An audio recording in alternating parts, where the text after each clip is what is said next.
Cockroach जनता party के संस्थापक अभिजीत दीप के दिल्ली के इंदिरा गांधी अंतर्राष्ट्रीय हवाई अड्डे पर पहुंचे हैं। उनकी फ्लाइट लैंड होने के बाद वे कुछ देर में बता दें कि एयरपोर्ट पर रुके और वहीं दिल्ली पुलिस ने स्पष्ट किया है कि अभिजीत दीप को एयरपोर्ट पर रोका नहीं जाएगा और उन्हें अपनी इच्छा के अनुसार आगे बढ़ने की अनुमति दी जाएगी।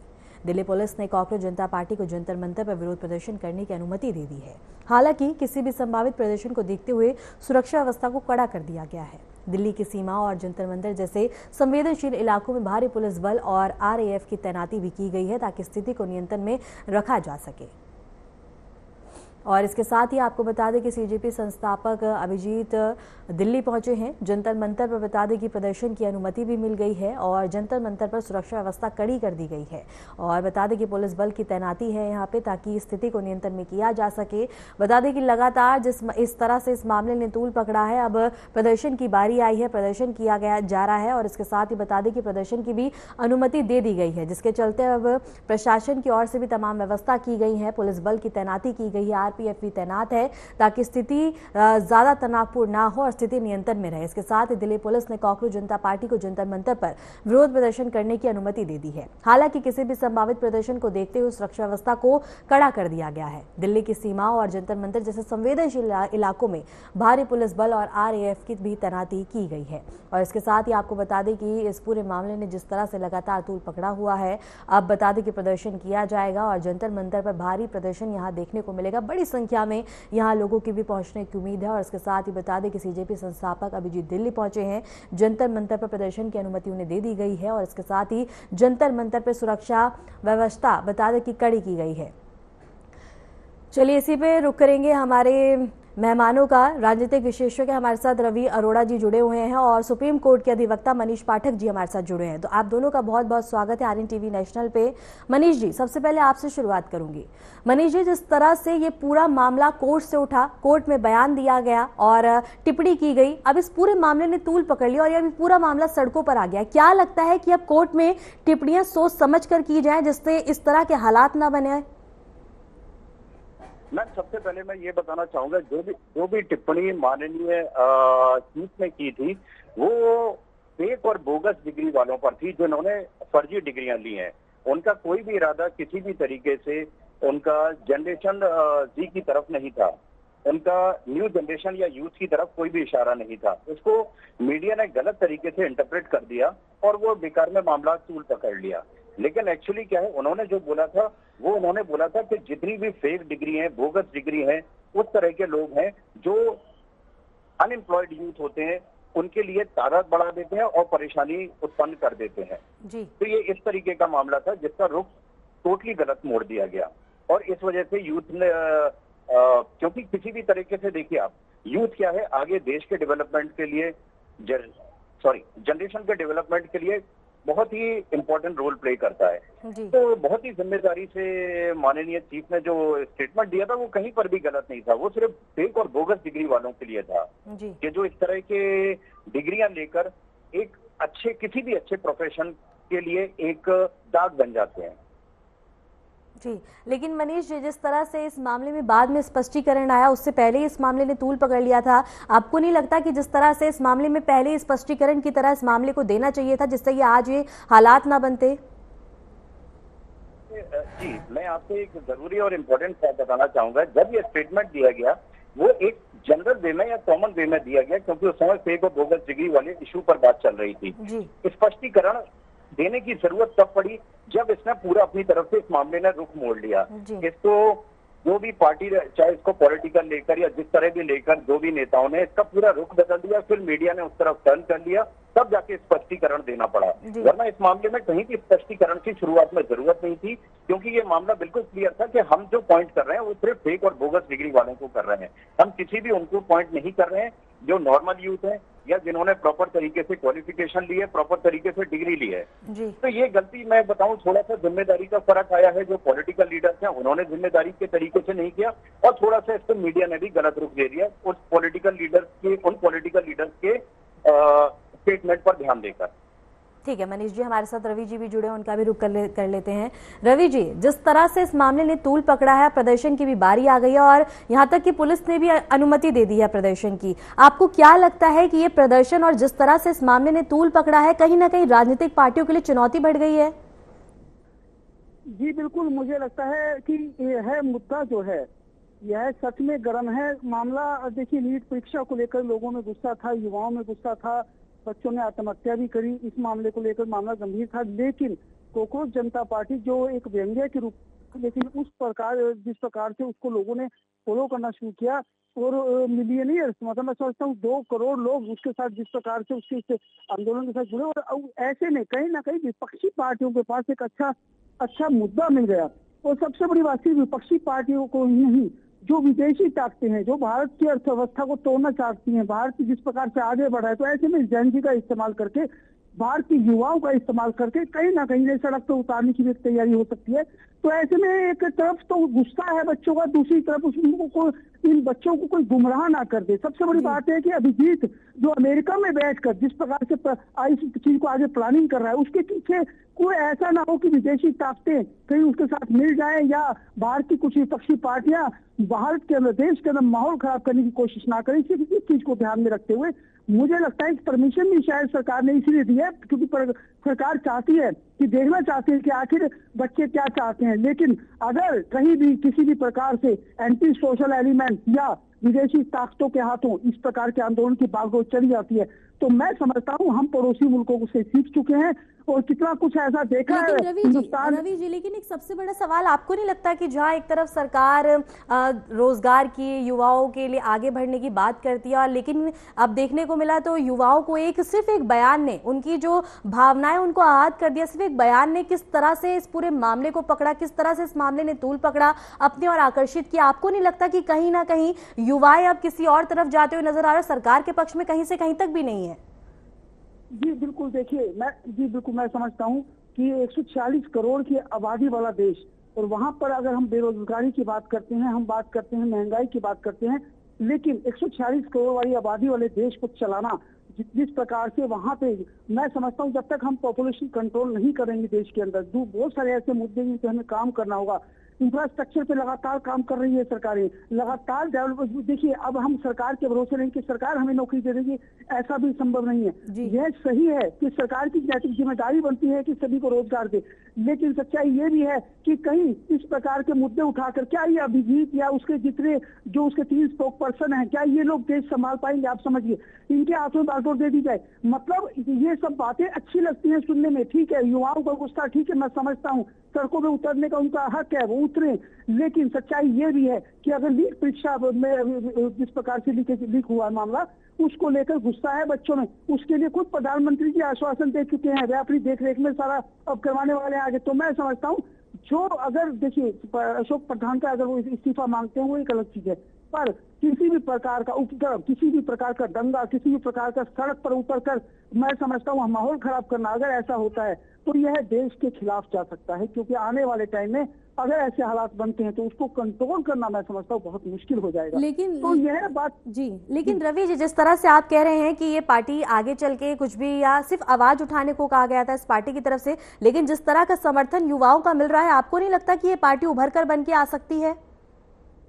जी बिल्कुल, पार्टी देखिए मैं आपको बता दूं, विपक्षी पार्टियां भी, क्योंकि उनको अब इस समय मोदी जी के नाम पर जिस प्रकार से पूरे देश के अंदर वोट पड़ रहे हैं, जिस प्रकार से बीजेपी का वर्चस्व बढ़ा है पिछले 11 सालों में, मैं समझता हूं उसके बाद से सभी विपक्षी पार्टियां कहीं ना कहीं इस पार्टी को पीछे से सपोर्ट कर रही हैं।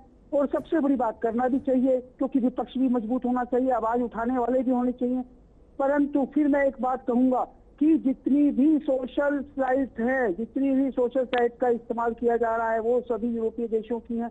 कहीं ना कहीं जैन जी के सहारे हिंदुस्तान को भी तोड़ने की कोशिश की जा रही है। ऐसा नहीं है कि भारत में प्रयास नहीं किए जा रहे, ऐसा हमें ध्यान रखना होगा, हमें सोचना होगा, युवाओं को समझना होगा। नीट परीक्षा अब सर पर है, ऐसे में सड़क पर उतरकर दंगे करने के बजाय हमें, मुझे लगता है, उन बच्चों को प्रोत्साहित करना चाहिए।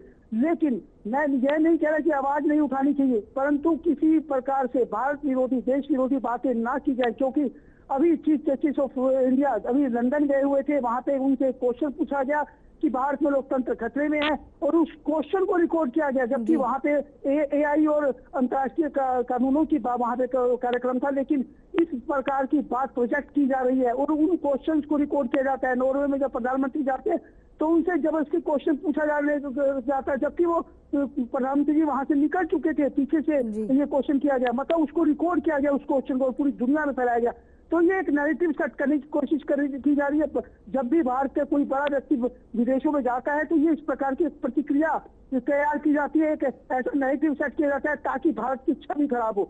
और ये समझने वाली बात है, भारत जिस तेजी से आगे बढ़ रहा है, भारत में जिस प्रकार से सड़कों का निर्माण हो रहा है, कनेक्टिविटी बढ़ रही है, इंफ्रास्ट्रक्चर जिस प्रकार से तेजी से बढ़ रहा है, ऐसे में कई विदेशी ताकतें चाहती हैं भारत के अंदर माहौल खराब करना। हमें उस पे भी नजर रखनी होगी, हमें समझना होगा कि आखिर जिसकी बात हम सुन रहे हैं वो है कौन, उसके पीछे बैकग्राउंड क्या है, और क्या हो कहीं ऐसा तो नहीं कि वो किसी ऐसी ताकत के हाथ में सिर्फ एक मोहरा हो। तो हमें यह चीजें भी ध्यान में रखनी होंगी, क्योंकि हम अपने 146 करोड़ आबादी वाले हिंदुस्तान के साथ ये समझना होगा कि रोजगार से पैदा किए गए, यह सरकार को तय करना मैं मानता हूँ, लेकिन हम आवाज उठा सकते हैं, हम अपनी आवाज सड़कों पर ला सकते हैं, लेकिन किसी भी प्रकार का उपद्रव ना हो, किसी भी प्रकार का दंगा ना हो, इसकी गारंटी कौन देगा? क्या अगर वहाँ माहौल खराब होता है तो क्या यह अभिजीत लिख कर देगा कि इसकी जितनी जिम्मेवारी होगी उनकी पार्टी लेगी, क्योंकि इस पार्टी का तो कोई वजूद ही नहीं है। तो ऐसे में ऐसा ना हो कि एक भीड़ सड़कों पर उतरती है, पता लगता है कि उनका जो लीडर था वो ही गायब हो गया, उसके बाद क्या होगा? तो ये समझने वाली बात है, ऐसा भी नहीं होता जिस प्रकार से ये परमिशन मांगी गई, 10 दिन पहले परमिशन ली जाती है, सरकार ने फिर भी उनको परमिशन दी, पुलिस ने परमिशन दी, है बहुत बड़ी बात है। तो ये आगे देखते हैं क्या होता है। जी ठीक है, मनीष जी आपका रुख करना चाहूंगे। मनीष जी, जिस तरह से पुलिस ने इस आंदोलन को, इस प्रदर्शन करने को जिस तरह से अनुमति दे दी है, आपको नहीं लगता कि अगर स्थिति काफी ज्यादा तनावपूर्ण हो जाएगी तो हालात और भी ज्यादा खराब हो जाएंगे? और सबसे ज्यादा अहम बात इसमें है कि आम जनता को काफी परेशानी का सामना करना पड़ेगा। देखिए, हमारे संविधान के अनुच्छेद 19 में 1918 क्लियर कहता है फ्रीडम ऑफ स्पीच, तो वो हम नहीं रोक सकते। अगर कोई शांति से पीसफुल वे में कोई प्रदर्शन करना चाहता है तो उसकी बिल्कुल उसको आजादी है, लेकिन वो शांति वे में हो, क्योंकि अनुच्छेद 19 में रिस्ट्रिक्शन भी है जो आगे आप प्रोसेस में जाएंगे। तो 1918 का कोई मिसयूज ना करे। अगर फ्रीडम ऑफ स्पीच है तो ठीक है, आपको अपनी बात रखना है, आप बिल्कुल आप जंतर मंतर पर जाके कहीं भी जाएं, आप पीसफुल वे में प्रदर्शन करिए, आपको अधिकार है। लेकिन मेरा जो मैंने पहले स्टेटमेंट दिया, ये कुल मिला के पूरा राजनीतिकरण है। और मैं आपको एक छोटी सी बात बताना चाहूंगा कि कोई भी पार्टी आती है, उभरती है, नई पार्टी होती है, तो उसको भी एक आप पब्लिसिटी कहिए या जो भी कहिए उसको, तो इस स्टेटमेंट को गलत वे में लेकर और यूथ जितने भी हैं उन यूथ को अपने पक्ष में लेकर इसका मिसयूज किया जा रहा है। और जहां तक परमिशन की बात है, पीसफुल प्रोटेस्ट बिल्कुल आपका अधिकार है, आप कर सकते हैं, लेकिन वो फिर से मैं उसी बात शब्द को दोहराऊंगा, पीसफुल वे में हो, उससे पब्लिक को कोई डिस्टर्बेंस नहीं हो, उससे प्रशासन को कहीं इफेक्ट नहीं आना चाहिए। लेकिन मनीष जी, जिस तरह से आप कह रहे हैं कि इस बयान को एकदम गलत तरीके से दिखाया गया और यहाँ तक कि सीजीआई की तरफ से स्पष्ट भी किया गया कि बयान उस तरह का नहीं था जिसको उसको दिखाया गया है, लेकिन तब तक ये सब हुआ, तब तक तो युवाओं का गुस्सा उबल गया था और अब देखो प्रदर्शन तक बात आ गई है। क्या लगता है कि अब इससे आगे भी कुछ और देखने को मिलेगा सीजीआई की ओर से, ताकि युवा जिस तरह से भड़का हुआ है वो शांत हो जाए? देखिए, जैसा कि पहले मैंने बताया कि इसमें जो वर्ड यूज किया गया है, द कॉकरोचेस एंड पैरासाइट, वो किसी पर्टिकुलर पार्टी या किसी को लेकर नहीं किया गया था। मैंने पहले भी कहा, वो बोगस डिग्री और फेक डिग्री वालों के लिए किया गया था, तो उसका थोड़ा मिसयूज करके इन्होंने इसको आंदोलन के रूप में ले लिया। अब जहां तक मुझे लगता है ये कुछ समय का आंदोलन है, पीसफुल वो प्रोटेस्ट करेंगे, बहुत अच्छी बात है। इनकेस अगर पीसफुल वे में नहीं होता तो प्रशासन उसके लिए है, लेकिन मुझे नहीं लगता ये कोई लंबी दूरी की बात है। ये थोड़े समय का, आप ये समझिए, एक पब्लिसिटी है, थोड़े समय का एक आंदोलन है, क्योंकि ना कोई स्टेटमेंट उनके खिलाफ दिया गया था, ना कोई उनको पॉइंट करके दिया गया था, और ना नॉर्मल यूथ को पॉइंट करके दिया गया था। तो ये थोड़े समय की आप कहिए पब्लिसिटी है, थोड़े समय का आंदोलन है, उसके बाद अपने आप ये धीरे धीरे शांत हो जाएगा। ठीक है रवि जी, एक सवाल काफी ज्यादा इस पूरे मामले में अहम होता जा रहा है क्योंकि अभिजीत पहले आम आदमी पार्टी में जुड़े हुए थे, उनकी पार्टी का हिस्सा थे, उनके लिए कार्य करते थे, तो कहीं ना कहीं अब सबसे बड़ा सवाल ये भी उठ रहा है कि कहीं ये अरविंद केजरीवाल का ही चेहरा तो नहीं है, क्योंकि जिस तरह से चुनाव के बाद वर्चस्व खत्म होता हुआ नजर आ रहा है आम आदमी पार्टी का, उसमें इस तरह से इस पार्टी का उभर जाना उनकी ही पार्टी में से किसी हिस्से ने इस तरह की जिस तरह से युवाओं को अपनी ओर आकर्षित किया है, क्या लगता है ये चेहरा किसका है पूरा? जी बिल्कुल सही कहा आपने। सबसे बड़ी बात इसमें यही दिखती है कि कहीं ना कहीं यह, चाहे हम बात करें अभिजीत की या बात करूं की, यह सभी कहीं ना कहीं राजनीति का हिस्सा रह चुके हैं और ये सिर्फ विपक्षी पार्टियों का एक बड़ा मोहरा है। मैं सिर्फ बता रहा हूं कि यह आंदोलन नहीं है, यह एक एक्चुअल में जो वजूद खत्म हो रहा है आम आदमी पार्टी का, जिस प्रकार से दिल्ली में सिमट गई, अब पंजाब में भी बहुत ज्यादा जो उसकी हालत खराब चल रही है, तो ऐसे में साफ दिख रहा है कि आम आदमी पार्टी का ये एक सेकंड कॉपी है और उसको तैयार किया गया है। अब क्योंकि जन आंदोलन उसमें जुड़ चुका है, उतने लोग जुड़ चुके हैं, तो ऐसे में उसको एक नए रूप में परोसने की तैयारी है देश के सामने, ताकि ये वही आंदोलन है। देखिए किस प्रकार से अन्ना आंदोलन के बाद आम आदमी पार्टी सत्ता में आ गई, केजरीवाल ने पूरा जो आंदोलन था वो मैं समझता हूँ हाईजैक कर लिया और उस अब वही तैयारी चल रही है कि किस प्रकार से सरकार के खिलाफ एक माहौल बनाया जाए, युवाओं को गुस्से को जो है एक राजनीतिक रंग दिया जाए, तो यह वही तैयारी चल रही है और शायद ये साफ दिख भी रहा है और इसे देश समझ भी रहा है। लेकिन युवाओं का गुस्सा भी बहुत ज्यादा है क्योंकि नीट परीक्षा को लेकर काफी ज्यादा चैलेंज थे सरकार के सामने, तो मुझे लगता है कि अभी वक्त लग सकता है, लेकिन आने वाले टाइम में देश को पता चल जाएगा कि इनके पीछे कौन लोग हैं, क्या हिंदुस्तान की विपक्षी पार्टियां हैं या विदेशी ताकतें हैं, या और इनको फंडिंग, क्योंकि वो कहते हैं कि 200 रुपए का हमने पोस्टर लगा दिया तो 100 रुपए खर्चा करके आप यहाँ तक नहीं आ सकते, ये ऐसा नहीं है, इसके पीछे बहुत बड़ी फंडिंग हो रही है और इस आंदोलन के लिए ऐसा, क्योंकि यह एक तैयारी है, इसके अंदर बहुत सारी विपक्षी पार्टियां इन्वॉल्व हो सकती हैं। खासकर बता दूं, अब जो कांग्रेस के भी कुछ लोग हैं जो जिस प्रकार से वो बयान आ रहे हैं, उन्होंने भी जिस प्रकार से बयान देने शुरू किए हैं, तो मतलब साफ दिख रहा है कि कहीं ना कहीं विपक्षी पार्टियों का पूरी तरह से इनको समर्थन मिल रहा है, विपक्षी पार्टियों की इन्वॉल्वमेंट है और ये सभी भी अपना इतिहास छुपाने की कोशिश जरूर कर रहे हैं, लेकिन सच ये है कि पूरा देश जान चुका है कि ये कहीं ना कहीं। लेकिन रवि जी, आपको नहीं लगता है कि विपक्ष का लाजमी है समर्थन देना, क्योंकि विपक्ष भी लगातार रोजगार, सशक्तिकरण, महिलाओं को लेकर ही मुद्दा उठाता हुआ नजर आया है, ऐसे में उनको भी एक रास्ता दिखा तो उन्होंने भी अपना समर्थन दिया, इसमें बुराई क्या है? बिल्कुल सहमत नहीं हूँ। सच्चाई ये है कि आज याद आ रही है विपक्ष को कि रोजगार की बात करनी है, आज याद आ रही है विपक्ष को कि जो है महंगाई की बात करनी है। सच्चाई ये है कि अब तक तो एसआईआर की बात होती थी कि एसआईआर क्यों करवा रहे हो, वोट चोरी की बात होती थी, वोट चोरी नहीं होगा, और वोट चोरी का मुद्दा इन्होंने भी दिया है कांग्रेस पार्टी ने। तो मैं समझता हूँ ये क्या मुद्दे थे, मुद्दे नहीं थे, मुद्दों से भटकाने की कोशिश। सच्चाई है कि आम आदमी ग्रास रूट पर जब आप निकलेंगे, जब आपको पता होगा कि सच्चाई क्या है, हर देखिए भौगोलिक स्थिति हर क्षेत्र की अलग अलग है, हर भाषा हर 10 किलोमीटर में बदल जाती है, तो ऐसे देश के अंदर जब आप जाते हैं तो आपको ग्राउंड रियलिटी का पता होना चाहिए। आखिर इस बात बताइए तमिलनाडु के अंदर कैसे रिजल्ट आए, एआईएडीएमके की बात करिए, डीएमके की बात करिए, दोनों हराकर किस प्रकार से विजय ने सफलता हासिल की, तो ये साफ दिखता है कि ग्राउंड रियलिटी की जरूरत होती है, ग्राउंड पे क्या काम करना है। लेकिन उन मुद्दों को छोड़कर जिस प्रकार से विपक्षी पार्टियां सरकार को गिराने में लगी रही और सरकार, मैं समझता हूँ मोदी विरोध करते करते सरकार का ही विरोध करने लगी, तो ये कहीं ना कहीं लोग पचा नहीं पाए। और जिस प्रकार से बंगाल में आपने रिजल्ट देखा, ये सबके सामने है। अभी भी 1 महीना हुआ है कि देश ने अगर भारतीय जनता पार्टी को समर्थन दिया है तो वो मोदी जी के नाम पर दिया है, क्योंकि मोदी जी का काम पसंद किया जा रहा है। अंतर्राष्ट्रीय स्तर पर लोग मोदी जी की तरफ देखते हैं, जब विदेशों में मोदी जी जाते हैं तो किस प्रकार से लोग पसंद करते हैं। साफ देख रही है दुनिया। बेरोजगारी की बात देखिए, बात समझिए, काम ना हो रहा, इंफ्रास्ट्रक्चर ना बढ़ा, लेकिन रवि जी दुनिया ये भी देख रही है, रवि जी लेकिन दुनिया ये भी देख रही है कि जिस तरह से कुछ ही हफ्तों में हर बार देखने को मिला पेट्रोल डीजल के दाम बढ़ गए हैं, इतनी दिक्कतें हो रही हैं, ये भी तो दुनिया देख रही है, ये भी तो कहीं ना कहीं जनता की जेब पे असर पड़ रहा है काफी ज्यादा। बिल्कुल, बड़ा अच्छा सवाल किया आपने। मैं आपको बता दूं, जिस दिन डोनाल्ड ट्रंप, जिस दिन इजराइल ने हमला किया था, अमेरिका ने हमला किया था ईरान पर, उसके एक हफ्ते के अंदर दुनिया की कई बड़ी अर्थव्यवस्था वाले देश जो है कहीं ना कहीं उनके महंगाई की दर बढ़ गई थी, उनकी पेट्रोल के रेट बढ़ गए थे। खुद अमेरिका में जो एक गैलन $3.5 की आती थी, वो $6 की हो गई थी। मात्र एक हफ्ते के अंदर। और इसमें सिर्फ अमेरिका ही नहीं, चीन, जापान, ऑस्ट्रेलिया तक रेट बढ़ गए थे। तो यह भारत में तो बहुत सोच समझ के चुनावों के बाद में, हो सकता है चुनावों को देखते हुए रोक रखा हो, लेकिन उसके बावजूद और अभी भी सरकार को बहुत नुकसान हो रहा है। इस अभी भी सरकार बहुत सारा अभी बढ़ने चाहिए थे रेट, लेकिन सरकार नहीं बढ़ाई, उतने नहीं बढ़ाए जितने बढ़ने चाहिए थे। आप पेट्रोल पूरी दुनिया के अंदर स्टेट ऑफ हार्मुज पर जिस प्रकार से नाकाबंदी कर रखी है, पहले सिर्फ IRGC ने कर रखी थी, अब तो अमेरिका ने भी कर रखी है। वहां से अपने जहाजों को रेस्क्यू कराने के लिए रोज हमें जो है युद्ध पोत भेजने पड़ रहे हैं। तो यह कोई आम बात नहीं है, ये माहौल ठीक नहीं चल रहा और अभी भी युद्ध रुका नहीं है। लगातार जिस प्रकार से आप जो है ब्लू पोर्ट पर कब्जा कर लिया इसराइल ने, उसके बाद फिर हमले शुरू हो गए।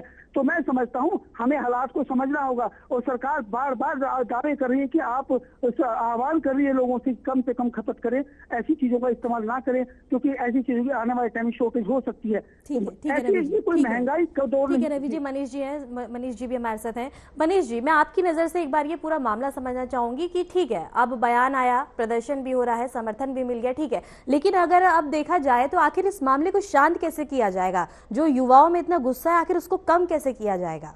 क्योंकि काफी बड़ी बात है, युवा जिस तरह से एक और बट गए हैं, बहुत बड़ी बात है ये। देखिए, अभी क्या है, मैं आपको बताऊं, जिस तरह जैसे एक कहावत है ना कि गर्म तवे पर रोटी सेकना, इस वक्त हालात ऐसे हैं। ये पेपर लीक का मामला हुआ है, नीट का मामला हुआ है, CBSE का इशू जो हुआ है, इस सब को देखते हुए अभी हाल फिलहाल ये मामला और ज्यादा तूल इसलिए पकड़ रहा है क्योंकि इस समय युवाओं में गुस्सा है। बिल्कुल, जितने भी युवा हैं उनके साथ कहीं ना कहीं या तो पेपर लीक मामले में इस तरह का छल हुआ है जिसकी आगे सरकार जांच कर रही है जी। वो अपना एक अलग प्रशासनिक मुद्दा है। अब क्या है, जो राजनीतिक पार्टियां हैं, जो राजनीतिक पार्टियां हैं और खासकर जो उभरती हुई पार्टियां हैं, ये क्या है, ये इस मुद्दे को उठा रही हैं, इसको तूल बना रही हैं। लेकिन हाँ, जैसा मैंने कहा कि अगर ये मुद्दा किसी भी तरह से उग्र रूप या किसी भी तरह से गलत रूप लेगा तो उसको शांत किया जाएगा और मामला धीरे धीरे अपने आप शांत होगा। क्योंकि देखिए, सरकार एक्शन ले रही है, CBSE के मामले में भी तबादला हो चुका है अधिकारियों का, तो धीरे धीरे ये मामला अपने आप शांत होगा।